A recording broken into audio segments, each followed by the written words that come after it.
दोस्तों, कैसे हो आप सभी। तो चलिए आप सभी का स्वागत करता हूं मेरे YouTube चैनल शिवम स्टडीज में। जैसा कि मैंने पिछले लेक्चर में पढ़ाया था नॉन कन्वेंशनल मशीनिंग प्रोसेस के बारे में, तो चलिए उसी को आज कंटिन्यू करते हैं। तो पिछले लेक्चर में पढ़ाया था कि कन्वेंशनल मशीनिंग प्रोसेस क्या होती है और नॉन कन्वेंशनल मशीनिंग प्रोसेस क्या होती है। तो आज हम लोग बताने वाले हैं कि difference between conventional machining process and non conventional machining process क्या होते हैं। तो कहीं पे कन्फ्यूजन रहता है कि जहाँ पे नॉन कन्वेंशनल मशीनिंग प्रोसेस लिखा रहता है, कहीं पे अनकन्वेंशनल मशीनिंग प्रोसेस लिखा रहता है और कहीं पे नॉन ट्रेडिशनल मशीनिंग प्रोसेस लिखा हुआ रहता है। तो ये बेसिकली तीनों कुछ डिफरेंस नहीं है, तीनों एक ही होता है, चाहे वो नॉन कन्वेंशनल मशीनिंग प्रोसेस हो या फिर कन्वेंशनल मशीनिंग प्रोसेस हो या फिर नॉन ट्रेडिशनल मशीनिंग प्रोसेस हो। तो अब दोनों में डिफरेंस क्या होता है, तो पहले देखते हैं कि कन्वेंशनल मशीनिंग प्रोसेस क्या होता है और नॉन कन्वेंशनल मशीनिंग प्रोसेस क्या होता है। तो कन्वेंशनल मशीनिंग प्रोसेस जो होता है, जैसे कलर टूल और वर्कपीस में जो होता है डायरेक्ट फिजिकल कॉन्टेक्ट जो रहता है उसको कहते हैं कन्वेंशनल मशीनिंग प्रोसेस कहते हैं।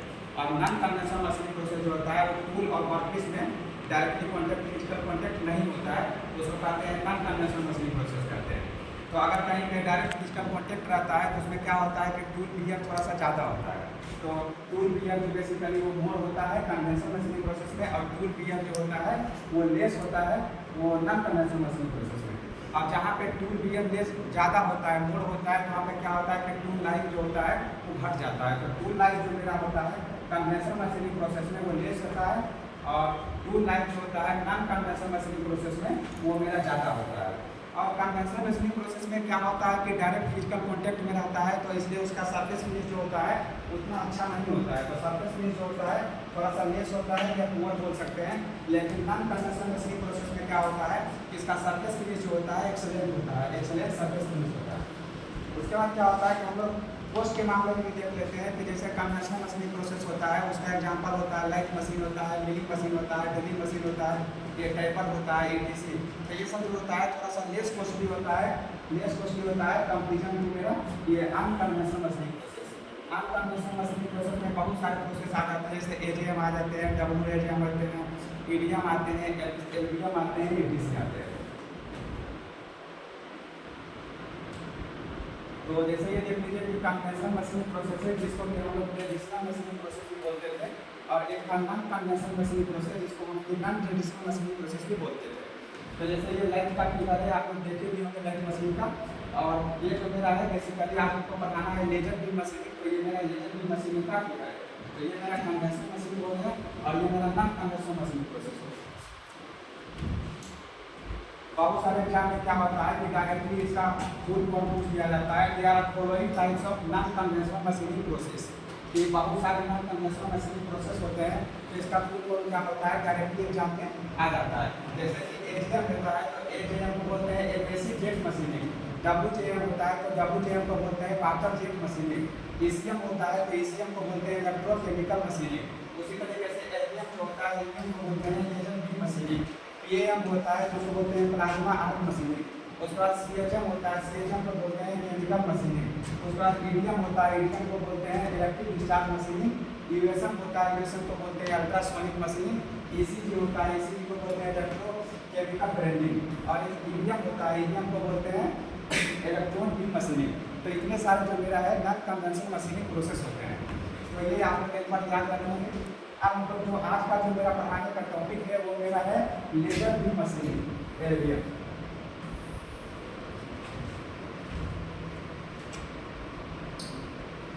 तो सबसे पहले तो एग्जाम में ये आता है कि एलबीएम क्या है। तो LBM stands for laser beam machining. तो LBM stands for laser beam machining, ठीक है। तो सबसे पहले देखा जाता है कि लेजर बीम मशीनिंग, तो उसमें एक वर्ड्स आया लेजर। तो डायरेक्टली एग्जामिनेशन में इस बार भी पूछा हुआ है कि लेजर का फुल फॉर्म क्या होता है। लेजर स्टैंड्स फॉर, तो laser stands for light amplification by stimulated emission of radiation. Laser stands for light amplification by stimulated emission of radiation. तो ये आप लोग याद रखेंगे कि लेजर क्या होता है, लेजर का फुल फॉर्म। उसका हम लोग चलते हैं कि एलबीएम। तो एलबीएम क्या है, लेजर बीम मशीनिंग जो है non conventional machining process. Laser beam machining जो है एक नॉन कन्वेंशनल मशीनिंग प्रोसेस होता है which is used to remove material, which is used to remove material from the surface of workpiece by laser. Laser की सहायता से हम लोग सरफेस और वर्कपीस के सरफेस से मटेरियल को रिमूव करते हैं, उसी को हम लोग बोलते हैं LBM, लेजर की मशीनिंग। ठीक है, लेजर की machining, laser thermal machining, laser की मशीनिंग जो होता है थर्मल मशीनिंग होता है, प्रोसेस होता है which is used to laser heat to produce heat and remove material from the workpiece. वही लेजर की मशीनिंग जो होता है थर्मल मशीनिंग प्रोसेस होता है जिसमें हीट का हम यूज करते हैं और लेजर जो डायरेक्टली वर्कपीस पे जाता है, वर्कपीस से सरफेस से मटेरियल को रिमूव करता है। ठीक है, उसका होता है in this process the thermal energy of the laser, in this process मतलब लेजर की मशीनिंग प्रोसेस में जो thermal energy of the laser जो होता है डायरेक्टली गेट ट्रांसफर करते हैं हम लोग इस पे सरफेस ऑफ द वर्कपीस के सरफेस पे हम लोग ट्रांसफर करते हैं और वहाँ से मटेरियल को रिमूव करते हैं। तो बेसिकली कोई पूछेगा कि लेजर की मशीनिंग क्या होता है, तो लेजर की मशीनिंग जो होता है एक मेरा अनकन्वेंशनल मशीनिंग प्रोसेस होता है जिसमें हम लेजर की सहायता से मटेरियल को सरफेस ऑफ द वर्कपीस से रिमूव करते हैं। तो यहाँ तक होगा।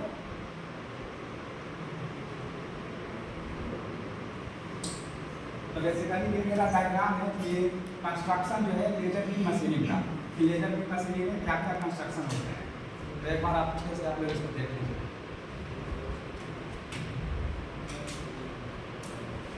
तो कंस्ट्रक्शन में वर्किंग प्रिंसिपल ऑफ लेजर की मशीनिंग, लेजर की मशीनिंग में क्या क्या कंस्ट्रक्शन इसके होते हैं, इसके वर्किंग होते हैं, आगे के स्लाइड्स में बताने वाले हैं।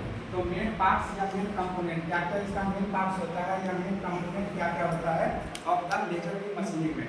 तो सबसे पहले तो एक डीसी पावर सप्लाई वो होते हैं, उसके बाद दो फ्लैश लैंप लगे हुए होते हैं, उसके बाद एक रिफ्लेक्टिव मिरर, दो रिफ्लेक्टिव मिरर लगे होते हैं, एक फुली रिफ्लेक्टिव मिरर होते हैं, एक पार्शियली रिफ्लेक्टिव मिरर लगे हुए होते हैं। उसके बाद एक फोकसिंग लेंस होता है, उसके बाद लेजर लाइट बीम आती है, एक रूबी लेजर के बीच में होता है और लास्ट में जो मेरा वर्कपीस होता है। तो ये मेरे मेन पार्ट्स या component of laser beam machining का हो गया। अब हम लोग देखते हैं कि इसका जो वर्किंग है वर्किंग किस तरीके से होता है। तो सबसे पहले ये मेरा पावर सप्लाई होता है। जब हम स्विच ऑन का पावर सप्लाई स्विच ऑन करते हैं, पावर सप्लाई करते हैं, पावर सप्लाई जो है वो डायरेक्टली कनेक्टेड रहता है। ये जो मेरा दो जो है फ्लैश लैंप होता है, ये फ्लैश लैंप एक ये है, एक ये फ्लैश लैंप है, दो फ्लैश लैंप होते हैं, फ्लैश लैंप से कनेक्टेड रहते हैं। अब बेसिकली फ्लैश लैंप में होता है जो जेनन बस रहती है,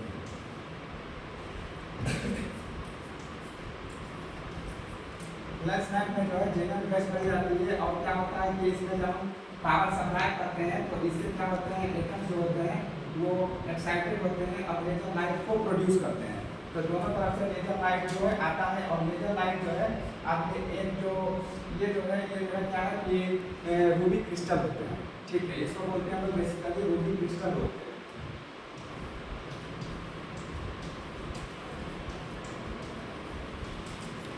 अब रूबी क्रिस्टल फर्स्ट पूछा जाता है कि रूबी क्रिस्टल हम क्यों यूज करते हैं। तो बेसिकली रूबी क्रिस्टल क्या होता है कि सॉलिड, जैसे आगे लेजर का टाइप है उसी में सॉलिड लेजर होता है, लिक्विड लेजर होता है, ये सब लेजर होता है। तो उसमें से हम लोग इसमें रूबी क्रिस्टल यूज करते हैं जो कि सॉलिड स्टेट लेजर होता है। उसमें क्या होता है कि हम लोग सॉलिड स्टेट का इसलिए यूज करते हैं क्योंकि हम उसका यहाँ पे बेसिकली हाई लेजर की आवश्यकता होती है, इसलिए हम रूबी क्रिस्टल का यूज करते हैं जो कि सॉलिड स्टेट में होता है। तो ये मेरा रूबी क्रिस्टल होता है। अब क्या होता है कि रूबी क्रिस्टल के जो अंदर होता है इसके अंदर होता है क्रोमियम ऑक्साइड की डोपिंग की हुई रहती है।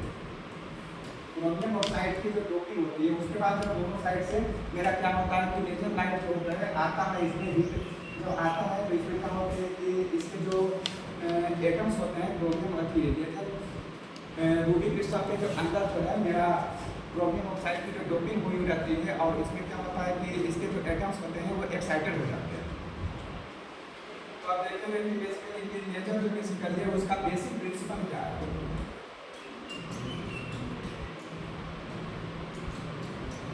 तो लेजर का जो मेरा बेसिक प्रिंसिपल एक छोटा सा होता है कि जैसे कि मेरा 4 स्टेप है।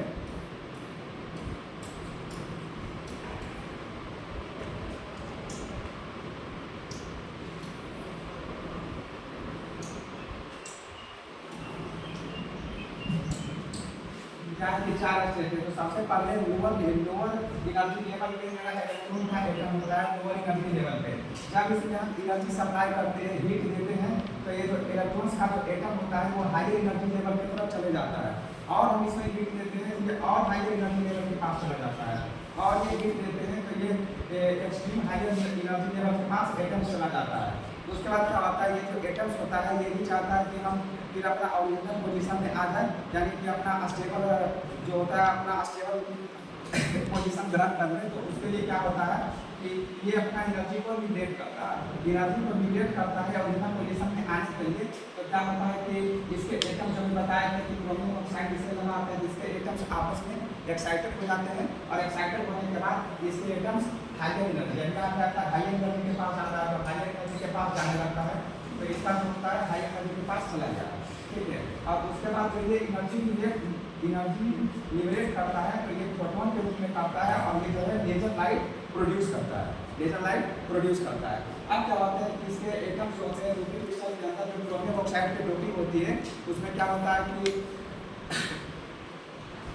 इसमें जो होता है इसके एटम जो एक्साइटेड होते हैं और ये ऊपर जाते हैं, हायर एनर्जी लेवल पे हो जाते हैं। तो अब यहाँ पे काम क्या है कि मेरा दो रिफ्लेक्टिव मिरर होता है, एक फुल्ली रिफ्लेक्टिव मिरर होता है और एक मेरा होता है पार्शियली रिफ्लेक्टिव मिरर होता है। तो फुल्ली रिफ्लेक्टिव मिरर को हम लोग बोलते हैं 100% रिफ्लेक्टिव मिरर, और एक ये होता है partially reflective mirror. Partially reflective mirror जो मेरा होता है 50% रिफ्लेक्टिव मिरर होता है। उसके बाद क्या होता है कि ये टर्म जो हायर एनर्जी पे गए थे यहाँ पे 100% रिफ्लेक्टिव मिरर था, तो ये तो पार नहीं हो सकता है, इसलिए ये इसके एटम्स नीचे आते हैं और नीचे आके ये मेरा जो है ये पार्शियली रिफ्लेक्टिव मिरर होते हैं, मतलब 50% रिफ्लेक्टिव मिरर है। इसके बाद से यहाँ से लेजर लाइट बीम जो है वो प्रोड्यूस होती है, लेजर बीम जो है मेरा प्रोड्यूस होती है। अब लेजर बीम को हम डायरेक्ट तो वर्कपीस पे भेज नहीं सकते हैं, क्योंकि भेजेंगे तो हर जगह वर्कपीस पे मटेरियल का रिमूव हो जाता है। कहीं पे एक जगह अगर हमको वर्कपीस से मटेरियल को रिमूव करना है तो उसके लिए क्या करते हैं कि सारे लेजर बीम को एक फोकसिंग लेंस लगाते हैं, फोकसिंग लेंस पे सारे लेजर बीम को फोकस करवाते हैं, और फोकसिंग लेंस जो बेसिकली होता है कॉन्वेक्स लेंस होता है, वो एक स्थान पे फोकस करता है, और उसके बाद यहाँ से एक पॉइंट पे मेरे वर्कपीस के एक पॉइंट पे फोकस में जो मेरा लेजर लाइट बीम आता है। तो उसका क्या होता है लेजर लाइट बीम जो है हाई लेजर आता है, जो हाई हीट के फॉर्म में आता है, वो क्या करता है वर्कपीस में सबसे पहले यहाँ पे क्या होता है मेल्टिंग होता है।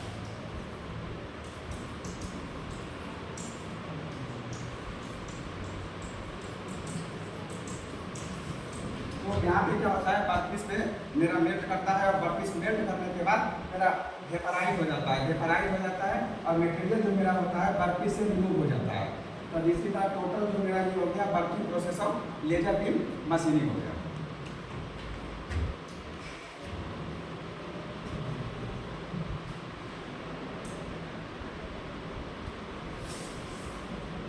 तो वही है इसमें जैसे हम बताएं कि पावर सप्लाई जो था, फिर कैपेसिटर लगा हुआ था, उसके बाद फ्लैश लाइट लगा हुआ था, वर्कपीस रिफ्लेक्टिव मिरर था, फिर लेजर लाइट बीम था, वो रूबी क्रिस्टल के बारे में लिखा हुआ है, फिर लेंस था, वर्कपीस था।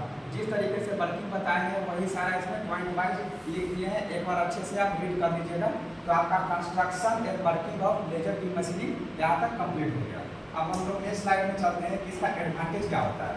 तो सबसे पहले तो लिखा हुआ है कि laser beam machining there is no physical tool, there is no physical tool, इसमें कोई फिजिकल टूल तो नहीं होते हैं, मतलब no machining for force wear of the tool, जब कोई फिजिकल टूल नहीं होगा तो wear of the tool takes place, कोई बियर भी नहीं करेगा, नो बियर ऑफ टूल। दूसरा micro holes can be drilled in workpiece with high accuracy, अगर कहीं पे माइक्रो होल्स करना होता है, माइक्रो ड्रिल्स करना होता है तो वर्कपीस में तो हम लोग यूज करते हैं